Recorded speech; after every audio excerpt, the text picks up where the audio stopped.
মানুষ কত খারাপ দেখছুন। এক বেটি তার জামাই বিদেশ গেছে। সে অনেক দিন যাবৎ জামাইয়ের মুখ দেখে না, তার সাথে কথা বলে না। সে তার দুঃখের কথাগুলো তার দেবরের কাছে শেয়ার করছে। এই দেবরে মনোযোগ দিয়ে তার কথা শুনছে। এখন এই মহিলা মনে করছে এই লোকটা এত কষ্ট করে আমার কথাটি শুনছে, এর কাছে আমার দুঃখ কষ্টগুলো কইলে সে শুনে। এভাবে আস্তে আস্তে শুনতে শুনতে এই ভাবি এই দেবরের প্রতি দুর্বল হয়ে গেছে। পরে তার আত্মসম্মান, ইজ্জত সব কিছু এই দেবরের কাছে দিয়ে দিছে। তার জামাই যত টাকা পাঠাইতো সব নিয়ে ওই দেবরের সাথে বাইকে গেছে। কয়েকদিন পর দেবরও তারে পালায় চলে গেছে। এই ঘটনা কি শিক্ষা দেয়? মানুষের কাছে দুঃখ হওয়া বা মানুষের সাথে মনের কথাগুলো শেয়ার করা কি ঠিক? ঠিক এমনই আমাদের ব্রেন এভাবেই আমাদেরকে চিন্তার ফাঁদে ফেলে আমাদের সব কিছু লুটে নেয়। চলুন আমরা দেখি ব্রেন আমরা সাথে কী করে। ধরেন আপনারা কেউ গালি দিছে বা আপনি খুব কষ্ট পাইছেন, আপনার মনটা অনেক খারাপ। এখন আপনার ব্রেন হইছে আপনার গোলাম, আপনি হইছেন এই ব্রেনের প্রভু।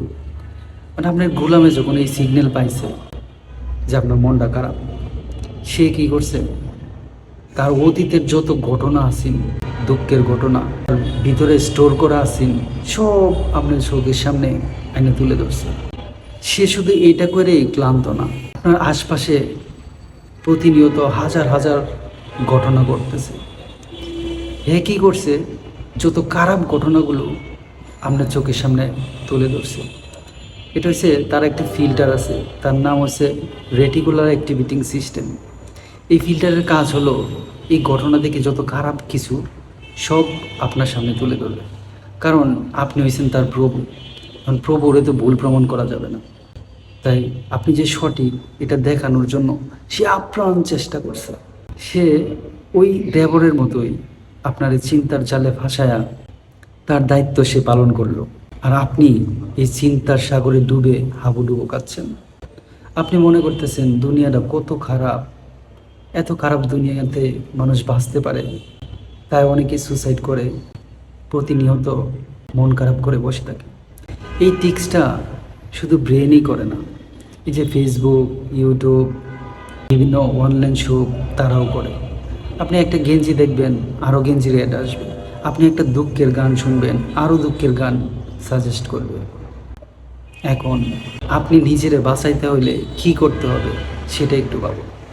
ধরেন আপনি চোখটা বন্ধ করছেন, চিন্তা করতেছেন যা হারানোর সব হারিয়ে গেছে, কিছুই করার নেই, কিন্তু আমি বাচ্চা আছি, এটাই তো আমার জন্য সবচেয়ে বড় সুখ।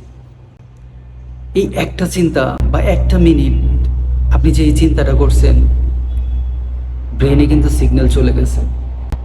এখন ব্রেন কি করবে জানেন? আপনার আশেপাশে এমন কিছু দেখাবে যে আপনি আরও কৃতজ্ঞ হন, আরও সুখী হন। তখন রাস্তা দিয়ে আপনি যাচ্ছেন, দেখবেন একটা ফকির পা নাই, তখন আপনার ব্রেন এইটা আপনাকে দেখাবে যে দেখ তুই কত সুখী, তোর পা আছে, ওই ব্যক্তির পা নাই। আবার আরেকটু সামনে যাবেন, দেখবেন এক রিক্সাওয়ালা এত কষ্ট করে প্যাডেল মারতেছে, ঘাম ঝরে পড়ছে। তখন আপনি এটা দেখার পর আপনি চিন্তা করবেন, ইস আমি তো এর চেয়ে কম কষ্ট করে টাকা ইনকাম করি, আমি তো আসলে অনেক সুখী। আরেকটু সামনে যাবেন, দেখবেন একজন অ্যাক্সিডেন্টে হাসপাতাল নিয়ে যাচ্ছে।